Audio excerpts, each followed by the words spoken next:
So అన్న Devara trailer ఎట్లా అనిపించింది అన్న? ఇప్పుడే చూసా థియేటర్ దేవరా ట్రైలరు.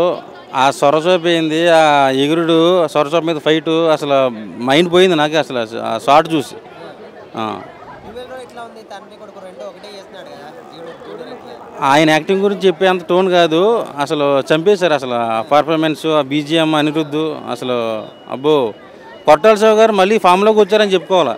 కొంతమంది ఆయన గురించి నెగిటివ్గా కామెంట్ చేస్తున్నారు. రాజమౌళి సినిమా తర్వాత ఏ హీరో సినిమా వచ్చినా ఫ్లాప్ అవుద్దని ఒక చిన్న టాక్ ఒకటి ఉంది.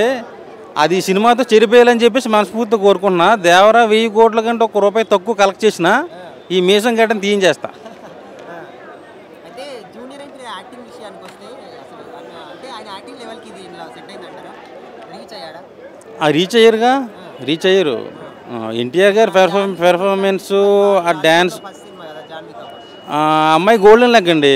ఆ అమ్మాయికి చాలా లక్ ఫేవర్ చేస్తుంది. మంచి హిట్ అవుద్ది సినిమా. అది చాలా మంది ఈ సినిమా కూడా కొట్టాల శివ మన కమర్షియల్ పరంగానే తీసాడు కానీ స్టోరీ ఏం లేదంటున్నారు, నిజమే అంటారా? ట్రైలర్లో అదే చూపించారు, ఫాదరు సన్ భయపడతాడు. నాకైతే రాజమౌళి గారు ఆ సెంటిమెంట్ బ్రేక్ చేయాలని కోరుకుంటున్నా ఈ సినిమా. ఓకే. సో మరి ఈ సినిమా 27th కోసం ఎట్లా వెయిట్ చేస్తున్నారు? ప్లానింగ్ ఎట్లా? నాకు అసలు నిద్ర పట్టట్లే రాత్రులు.